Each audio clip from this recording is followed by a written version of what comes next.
Bonjour. Petit point comme d'habitude effectif ou on Ouais, est ici à là? ça évolue bien. Ça évolue bien. On ne peut pas vous donner de délai de reprise avec le groupe, mais on l'espère le plus tôt possible. En tout cas encore out pour ce Ouais, week-end. lui et Brech seront out. Et puis Steve Mboué pour la suspension. Dernier match. Dernier match. Et Brest, ça va pas. Enfin, on avait dit début mars ou mi-mars. Moi, je préfère pas vous donner de date parce qu'on n'est vraiment pas sûr. Ça évolue plutôt bien. Si on peut gratter à chaque fois quelques jours ou une semaine, on le fera, mais on peut difficilement anticiper, quoi. C'est au jour le jour, on voit. Mais l'évolution est bonne. Junior, bon, il était dans le groupe la semaine dernière surtout pour Ouais. voir un peu comment ça se passait. On peut espérer à nouveau qu'il soit dans le groupe. Il jouera avec la réserve demain.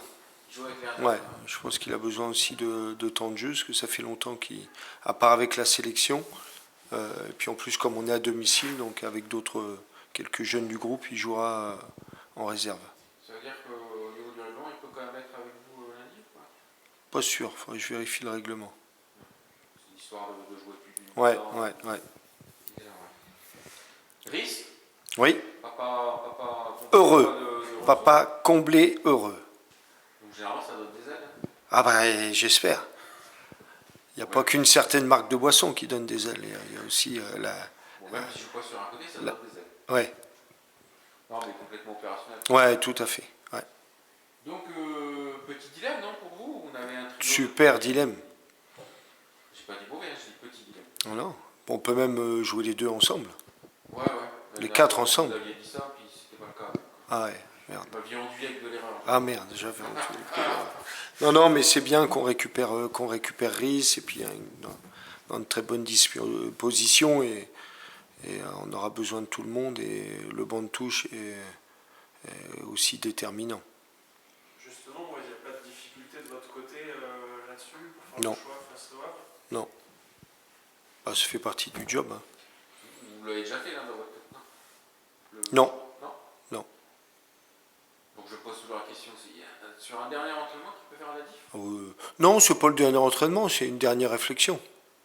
D'accord, c'est plus. C'est plus de la réflexion que l'entraînement lui-même. Tout le monde est prêt à jouer titulaire.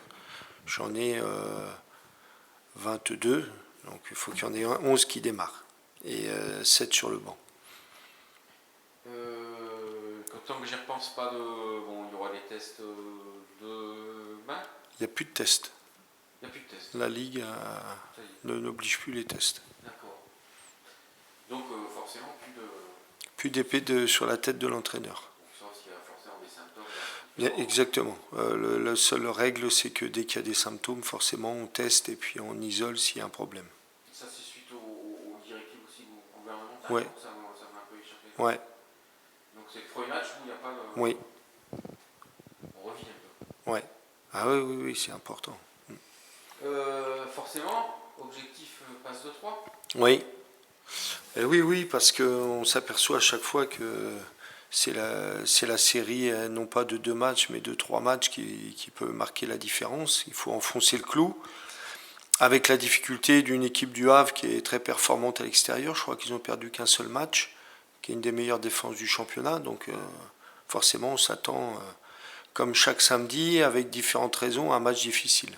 Même si ça joue à lundi, mais ce sera la même chose. Même si on joue à lundi, à chaque journée, quoi.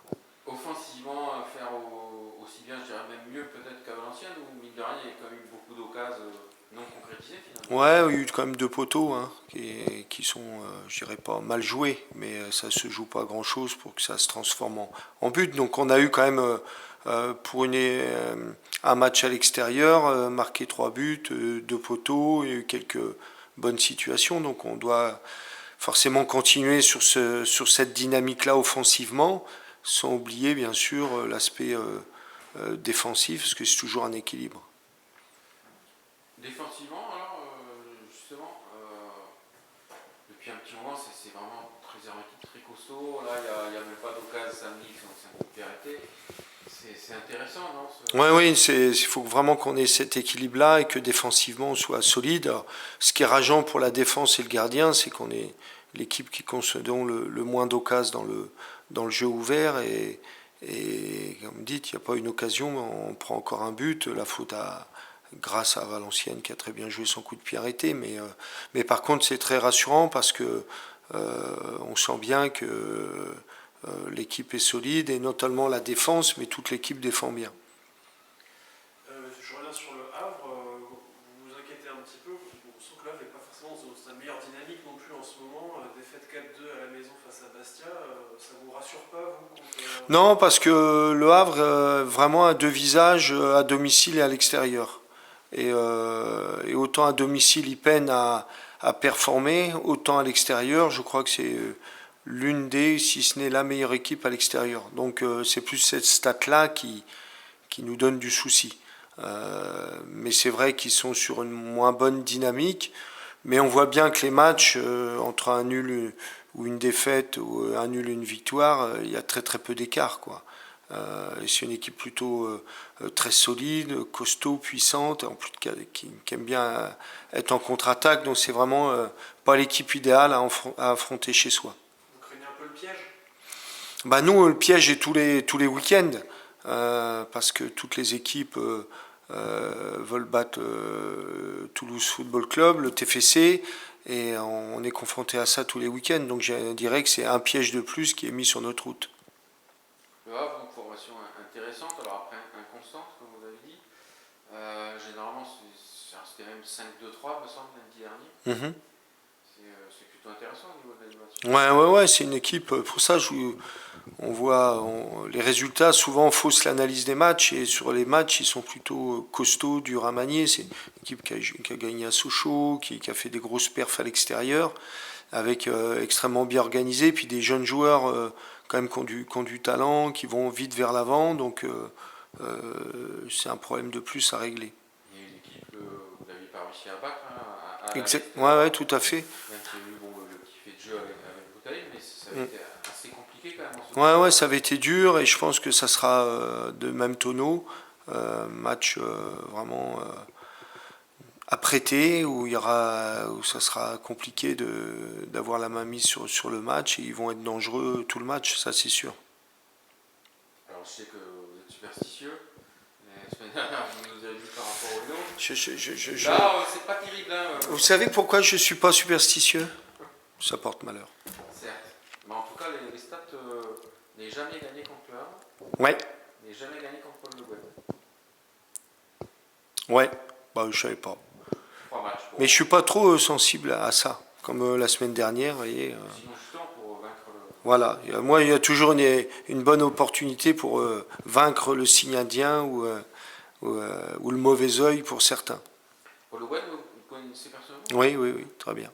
Il fait du bon boulot depuis 3 ans. C'est quand même un entraîneur qui a été 3 fois champion de France, qui a joué la Champions League, et qui a quand même des moyens limités, qui a beaucoup de jeunes, et il fait du très très bon travail là-bas. Un lundi, à nouveau. Ouais. 3 lundis de suite, ça va faire. Ouais. Vous avez déjà exprimé à maintes reprises là-dessus. Ouais. On va faire avec. Ouais, tout à fait. Et puis c'est aussi une bonne occasion de montrer que on doit se montrer performant aussi le lundi. Et de toute façon, pas nous qui choisissons la programmation. Donc nous, on se concentre pour faire le meilleur match possible. 2 victoires de suite, donc est-ce que vous trouvez qu'il y a quelque chose qui a changé dans l'équipe? Est-ce qu'on a retrouvé un petit grain de folie? Ouais, je trouve qu'on retrouve un peu plus de mobilité offensive, de mouvement offensif, de maîtrise du jeu. Alors, on avait la maîtrise du jeu, mais je trouve que les mouvements offensifs sont un peu plus nombreux et plus efficaces sur les derniers matchs. On est sur les 5 derniers matchs sur 3 victoires, 2 nuls. Mais malgré tout, même les 2 nuls, il y avait quand même du contenu, quoi. Vous avez travaillé quelque chose en particulier Non, on continue toujours à travailler pareil, mais après on met forcément l'accent sur certains points en fonction des matchs qu'on a disputés avant, en fonction de la prévision de l'adversaire. Donc il y a toujours quelques réglages, mais c'est constamment. Je vais revenir un peu sur le match de Raphaël Atlao. Pour moi, peut-être c'était son meilleur match depuis son arrivée ici. Il atteint vraiment, enfin je veux dire, au maximum, mais il est là, il est vraiment à l'aise. Il progresse. Hein. Il faut, bien sûr, c'est l'adaptation à l'équipe, l'adaptation à la Ligue 2 française pour un joueur qui évolue à l'étranger, et puis nos principes de jeu. Donc je trouve que de plus en plus, il se met dans le bon timing, dans le bon tempo, dans les bons mouvements. Il en reste encore forcément à progresser en termes d'efficacité et personnelle et collective, mais ça doit lui donner forcément beaucoup d'allant pour continuer comme ça. Après, il est intéressant, vous l'avez pris pour ça aussi, toujours percuter, toujours menacer la défense adverse, la mettre sous pression, c'est intéressant ça. Oui, il a des jambes, il a une bonne frappe, il marque quand même souvent. Ça, c'est une grosse qualité. Il a des stats intéressants par rapport au temps de jeu. Et puis nous, on cherche bien sûr la percussion, le mouvement. Donc dès qu'il est dans ce domaine-là, il performe. Dès qu'il commence à être trop statique, il est moins performant et l'équipe l'est moins aussi. On l'a vu aussi avoir une entente assez intéressante avec Bafo sur le côté gauche. Donc c'est du pierre de coups. Bafo, donc ça fait 2 matchs. Il est aussi bien installé, il est intéressant également. Oui, il a un profil intéressant. Déjà, c'est un latéral de formation, donc il est à l'aise sur le couloir. Même si c'est pas sur son beau pied, on a commencé à développer certains angles d'attaque, de jeu combiné aussi à l'intérieur quand il rentre sur son pied droit. Mais il est aussi capable de déborder à gauche, donc c'est vrai qu'il a un profil intéressant, Bafo, et c'est aussi un défenseur, parce que des fois on a besoin d'abord les latéraux qui défendent bien. Oui, c'est vrai qu'il est intéressant aussi, forcément déjà défensivement, et Ouais. offensivement on a vu qu'il n'hésite pas à se projeter, quoi. Ouais. C'est aussi vos consignes. Oui, c'est ce qu'on travaille, c'est parce que c'est pas simple pour lui non plus. Au départ, il est central, et formé à gauche, puis on le met latéral gauche, formé à latéral droit, et on le met latéral gauche. Mais tout ça, on le développe à l'entraînement, puis forcément, plus ça va, plus ils sont à l'aise aussi. C'est pas du provisoire qui dure, il va falloir qu'il regagne sa place. Ah oui, tout à fait. C'est ce qui est intéressant, c'est que il faut que tous ceux qui soient sur le terrain soient à leur meilleur niveau pour que notre niveau d'équipe soit toujours constant. Coach, la jauge était déjà levée, c'est en plus les vacances scolaires, pas d'excuses pour pas se rendre au stadium lundi. Oui, vous avez vu qu'à chaque fois quand même quand on appuie notre public, ça porte l'équipe. Et avoir du monde un lundi soir, c'est aussi une grande performance de la part de nos supporters, parce que c'est pas un horaire facile pour tout le monde. Donc s'il y a beaucoup de monde lundi, ça veut dire qu'il y a une vraie force qui nous accompagne, et forcément ça sera pour les joueurs, c'est tout bénef. Et non, je te surprends. Moi, c'est bon aussi. Pas de dernière question, Martin. Et non. Je suis un peu déçu, mais bon, tant pis. Voilà, on en garde un peu pour.